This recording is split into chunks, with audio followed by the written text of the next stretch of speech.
Hello everyone, welcome to the cockpit of the Ferrari 643 in VR mode, which is a ASR free download on Steam.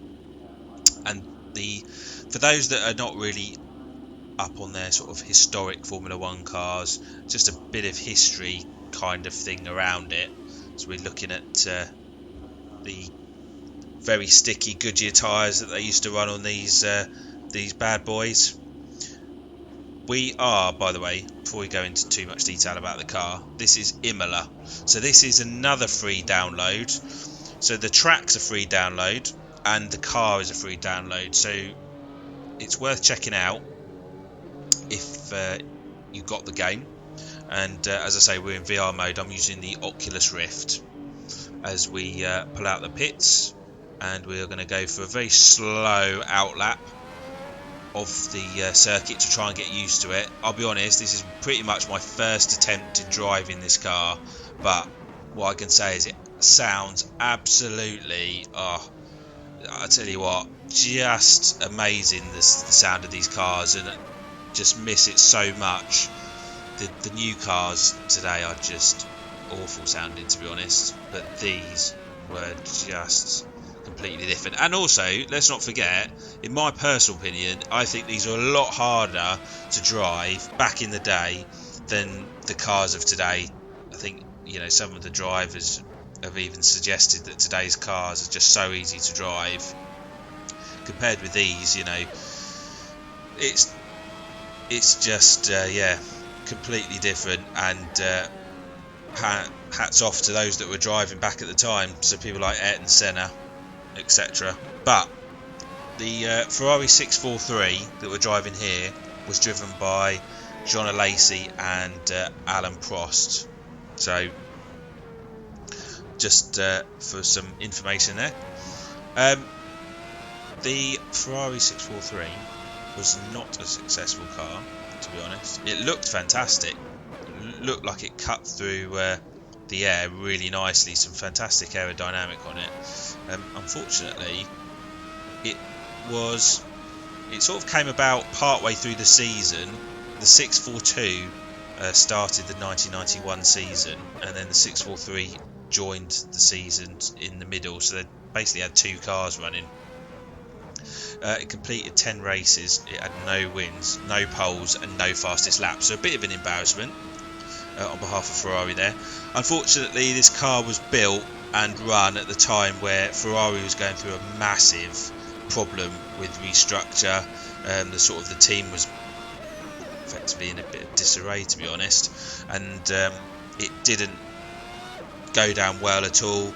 They said that they couldn't obtain much data basically from the car, which meant that they couldn't develop it very well. Alan Prost shortly got fired because of his comments in regards to the car. He suggested that a truck would be easier to drive, which I'm sure it went down well with Enzo Ferrari, and so he shortly got booted out.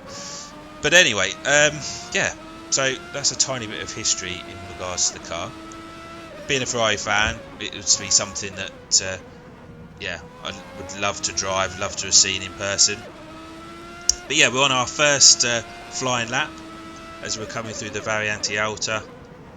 We just spun it. My own fault there. Just applying the accelerator a bit too much on the way out. Caught the curb in and it's just flung us out. We'll just wait for this McLaren to go past. We'll just spin it back around.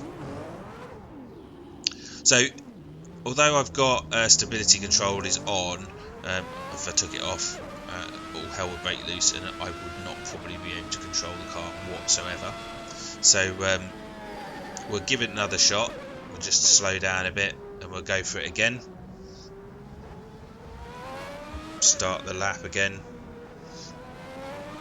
Going through the Variante Bassa shortly. Onto the flying lap. And the VR mode is really actually quite smooth, but I do find that with rFactor 2 and VR mode, it does make me feel a bit more sick than the other games. As we're going through Tamburello, plant it there, accelerate hard out of it, and then we're coming up to the famous Villeneuve corner, which unfortunately took out Roland Ratzenberger at earlier in the 90s. And then we're into Tosa, up the hill, get a tiny bit of a oversteer coming out of that. The car wanted to kick out, and then Patella, which means we're going to drop downhill, not running too wide, and then probably the most famous corner on the track, and the one I think sounds the best, the Acqua Minerale. Up the hill, taking a lot of curb, coming up to the Variante Alta, which is where I lost it last time, trying to avoid the curb in too much, letting the car run a bit wide. In a lot of other games you can run quite wide on that one and not get a penalty. And then we drop down the hill to Ravazza, slamming on the brakes, getting it in on the left hand side, another flick left, and then we're back out onto the start of the race and another lap. And yeah, what a fantastic car this was to drive, and it's absolutely great sounding as well. So we move on to the Jordan 191, which is again another free download for rFactor 2.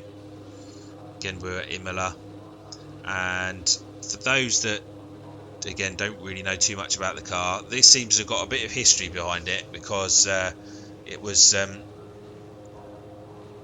Jordan Grand Prix team's first car, which involved them having to basically pre-qualify every single race in order to get into the race, which they did, because actually for a first Grand Prix car this really did do the job.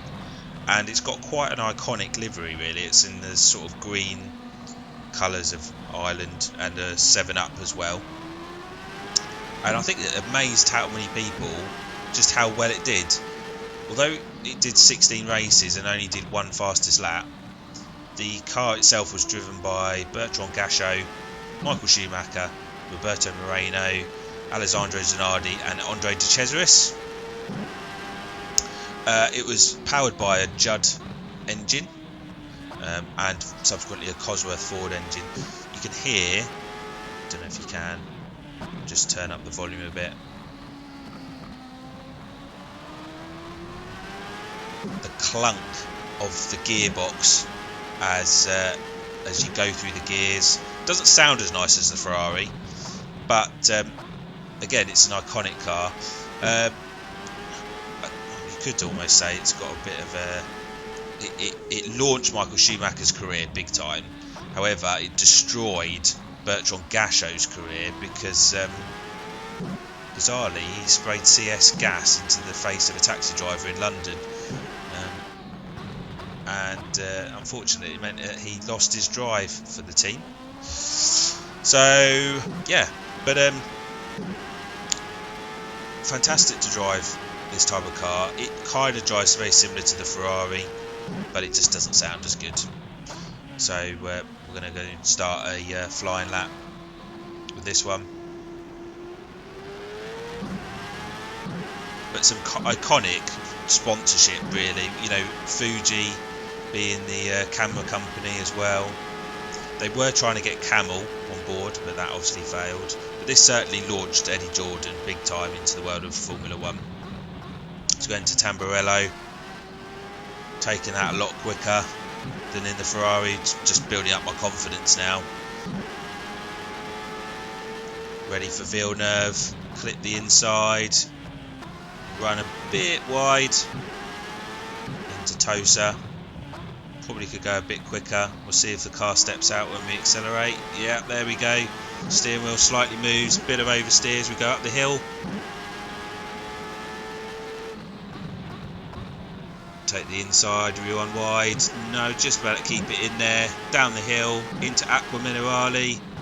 Flick right, change it down. Clomp the curb on the right, and then take a lot of curb on the left. Up the hill, into the Variante Alta chicane coming up shortly. slightly touched that chicane, and that one running quite a bit wide, but was straighten up the car and accelerate away, and then down the hill to rFactor. Very wide, completely really didn't get the braking done on that one at all, so we lost out a bit, and then we're back on to the start finish straight, and that's the end of another flying lap for this Jordan 191. So again, another free download. Thank you for watching, and yeah, we will catch up again soon with even more racing and more VR work, which I've got to do. I'll try and see what I can find on rFactor to review. There's a whole host of other Ferraris, and I might try some McLarens as well soon. So yeah, until next time, I'll just leave you in the hands of the Jordan as we chase down this McLaren ahead of us. Don't forget, hit the thumbs up button and the subscribe button for more videos. See you later.